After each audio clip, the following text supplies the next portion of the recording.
Telangana global summit కోసం వివిధ రాష్ట్రాల ముఖ్యమంత్రులకు తెలంగాణ ప్రభుత్వం ఆహ్వానాలు అందించింది. స్వయంగా రాష్ట్రానికి చెందిన మంత్రులు వెళ్లి ఆయా రాష్ట్రాల సీఎంలకు ఆహ్వాన పత్రికలు అందించారు.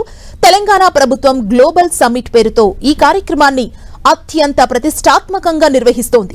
ప్రపంచ దేశాల నుంచి పెట్టుబడుల్ని ఆకర్షించడం, రాష్ట్ర బ్రాండ్ ని అంతర్జాతీయ స్థాయిలో ప్రమోట్ చేయడంలో భాగంగా ఈ సమ్మిట్ ని రాష్ట్ర ప్రభుత్వం అత్యంత ప్రతిష్టాత్మకంగా నిర్వహిస్తోంది. దీనికి సంబంధించిన పనులు కూడా చకచకా పూర్తవుతున్నాయి.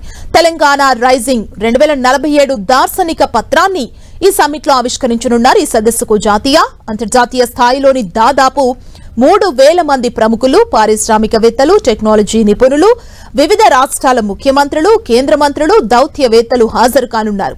తెలంగాణ ప్రభుత్వం ఈ సమ్మిట్ ని దావోస్ సదస్సు తరహాలో అత్యంత ప్రతిష్టాత్మకంగా నిర్వహిస్తోంది. రాష్ట్ర భవిష్యత్తు ప్రణాళికలకు కీలక వేదిక ఇది మారనుంది.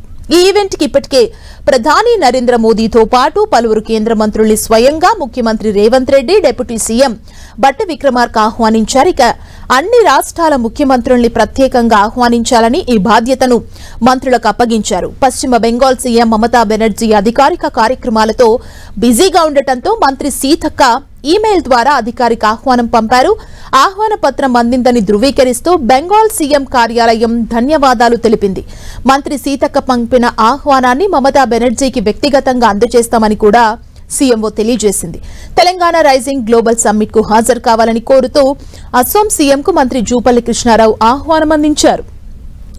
తెలంగాణ రైజింగ్ 2047 గ్లోబల్ సమ్మిట్ కు హాజరవ్వాలని జమ్మూ కశ్మీర్ ముఖ్యమంత్రి ఒమర్ అబ్దుల్లాను మంత్రి ఉత్తమ్ కుమార్ రెడ్డి ప్రత్యేకంగా ఆహ్వానించారు.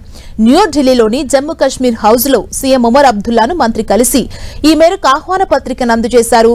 $3 ట్రిలియన్ ఆర్థిక వృద్ధి లక్ష్యంగా తెలంగాణ భవిష్యత్ సంకల్పంతో ముందుకు సాగుతుందని మంత్రి ఉత్తమ్ కుమార్ రెడ్డి వివరించారు. అయితే సమ్మిట్ కు ప్రత్యక్షంగా హాజరు కాలేకపోతున్నారని, గ్లోబల్ సమ్మిట్ విజయవంతం కావాలని ఆశిస్తున్నట్లు జమ్మూ కశ్మీర్ సీఎం చెప్పారు. మరోవైపు సమ్మిట్ కి రావాలని తమిళనాడు సీఎం స్టాలిన్ ని మంత్రి ఉత్తమ్ ఆహ్వానించారు.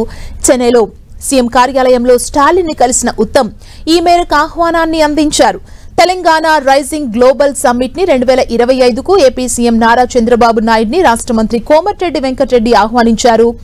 డిసెంబర్ 8, 9 తేదీల్లో హైదరాబాద్ లో జరగనున్న ఈ కార్యక్రమానికి రావాల్సిందిగా శుక్రవారం క్యాంపు కార్యాలయంలో సీఎంను కలిసిన కోమటిరెడ్డి దావోస్ తరహాలో సమ్మిట్ నిర్వహిస్తున్నామని తెలిపారు. తెలంగాణ ప్రభుత్వం అత్యంత ప్రతిష్టాత్మకంగా నిర్వహించనున్న తెలంగాణ రైజింగ్ గ్లోబల్ సమ్మిట్ 2025కు తప్పకుండా హాజరవుతానని హిమాచల్ ప్రదేశ్ ముఖ్యమంత్రి సుఖ్వీందర్ సింగ్ సుఖు హామీ ఇచ్చారు.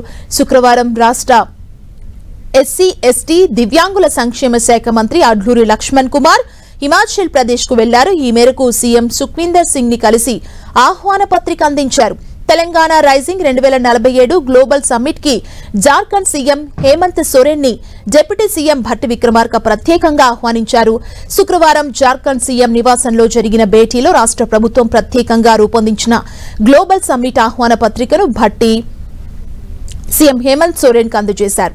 తెలంగాణను $3 ట్రిలియన్ ఆర్థిక వ్యవస్థగా తీర్చిదిద్దే లక్ష్యంతో ప్రభుత్వం ముందుకు సాగుతుందని, ఈ దిశగా అన్ని రంగాల అభివృద్ధి లక్ష్యాలు, భవిష్యత్ కార్యాచరణను నిర్వచించే తెలంగాణ రైజింగ్ 2047 విజన్ డాక్యుమెంట్ సిద్దమైందని భట్టి వివరించారు.